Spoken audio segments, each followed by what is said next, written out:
So today we're going to talk about rhythm as it's found in earmologic music. Now, as I was studying earmologic music rhythm, I noticed that most of the rhythm symbols affected the pitches within a measure, and that they didn't affect the pitches in the next measure. So that really helps us as we study rhythm.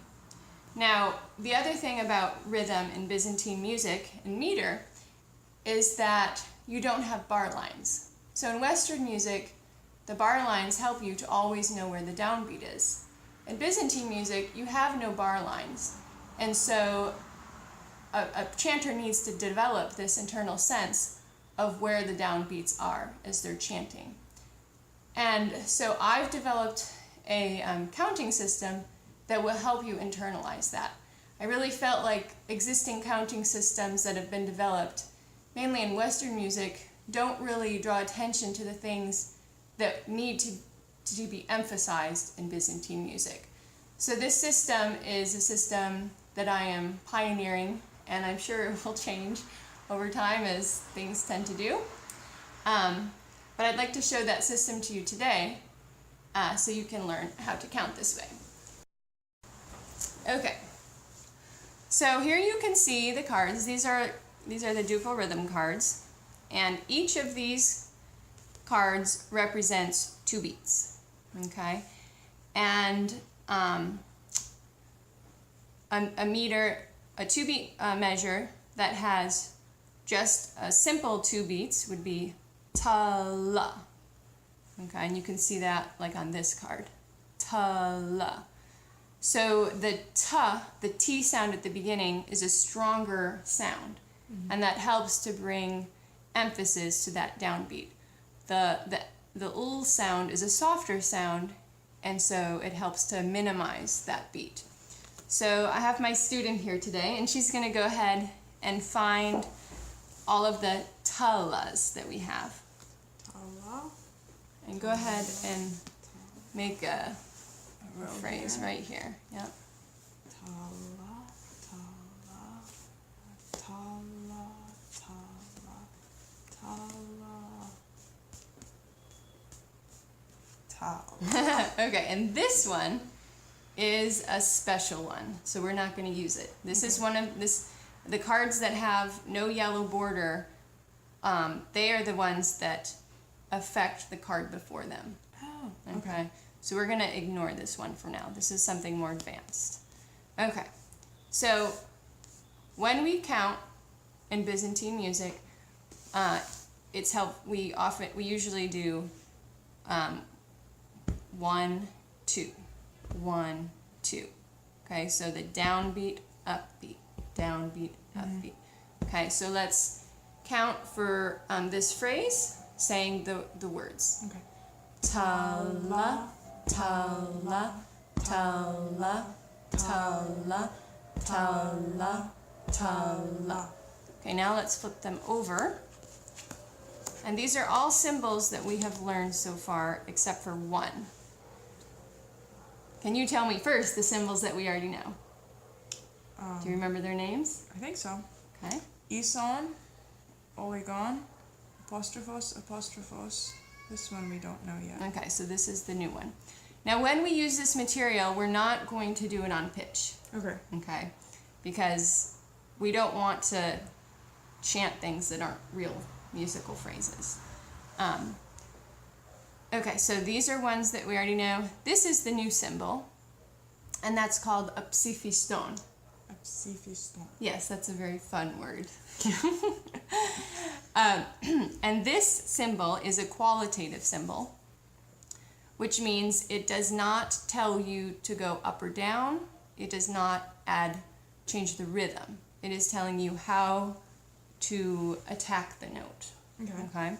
It also serves an orthographical function. So this psifiston is used to accent a word. Okay. And it is usually, or always, followed by 2 apostrophos. Okay, so we can't have this here. Okay.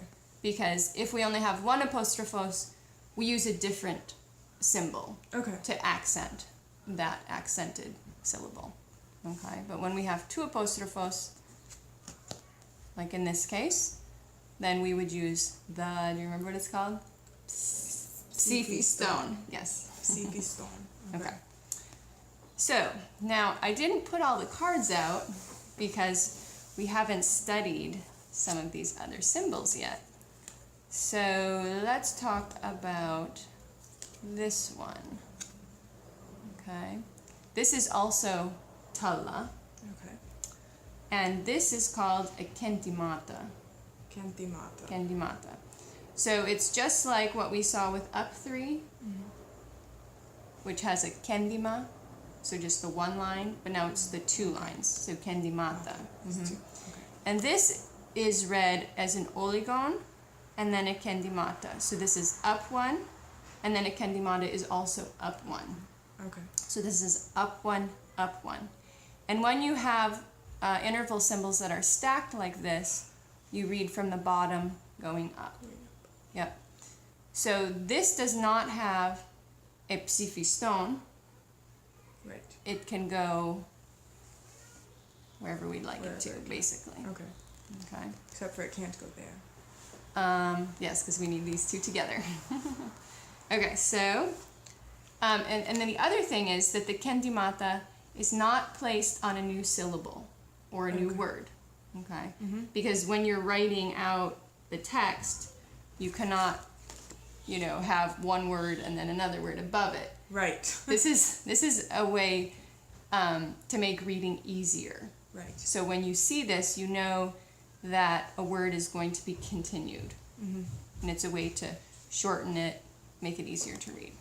Okay, so I think I lost the other one. So now in this case,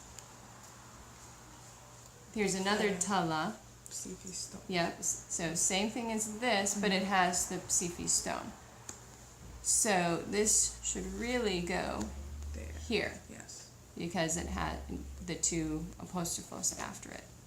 Okay, so this time this is more accenting the word, and